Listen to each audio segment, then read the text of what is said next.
Jumala, armoa ja rauhaa teille kaikille.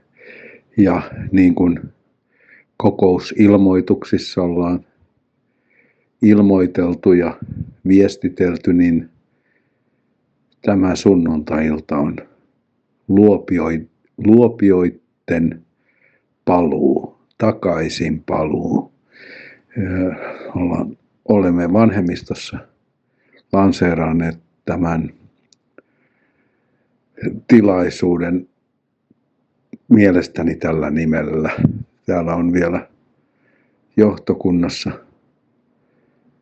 Onko johtokunnasta ketään vanhemmiston tai taloushallinnosta tai sitten sieltä sijoittajien puolelta ketään, jotka tietävät tarkemmin, että mikä tämä ilta, onko tämä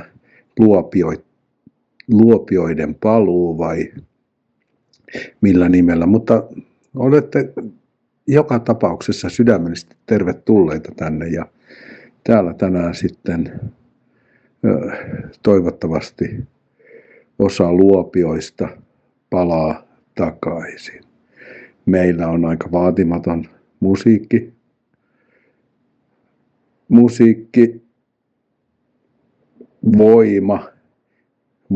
musiikkivoimat. Ei voida puhua musiikkivoimista, koska täällä ei ole yhtään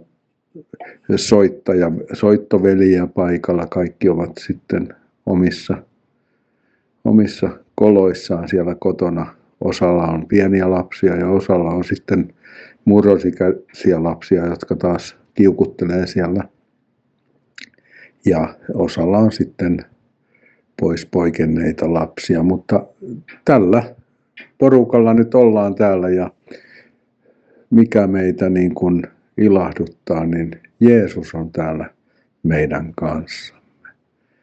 Täällä saattaa vähän haista viina ja ehkä tupakkakin haisee ja jopa se nuuska, mutta olen silti sitä mieltä, että kaiken yläpuolella on Jumala, joka vapauttaa nuuskasta, kaljasta, viinasta, huumeista ja jopa pornosta.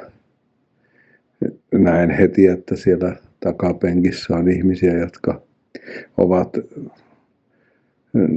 jääneet koukkuun pornoon.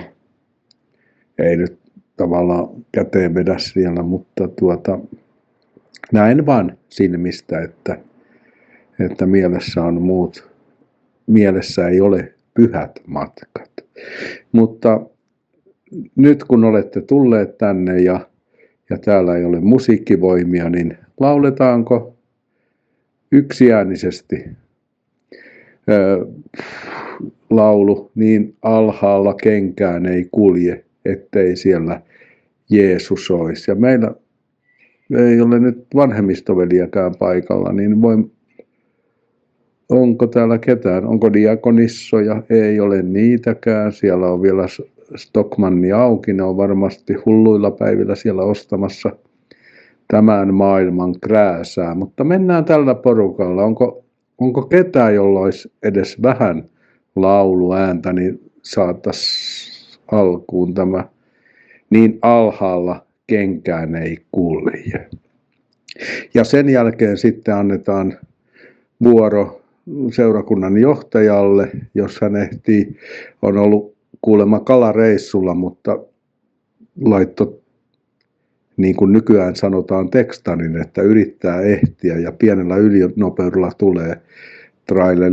Trailerilla vetää semmoista isompaa uisteluvenettä ja sieltä yrittää ehtiä tänne, mutta jos ei ehdi, niin on jo pahoitellut etukäteen, että sori. Mutta ollaan me täällä ja jos uistelupastori ehtii, niin ehtii, mutta jos ei ehdi, niin ei oteta siitä huolta. Olemme nyt täällä ja rukoillaan ja tehdään tästä hyvää ilta. Kiitos.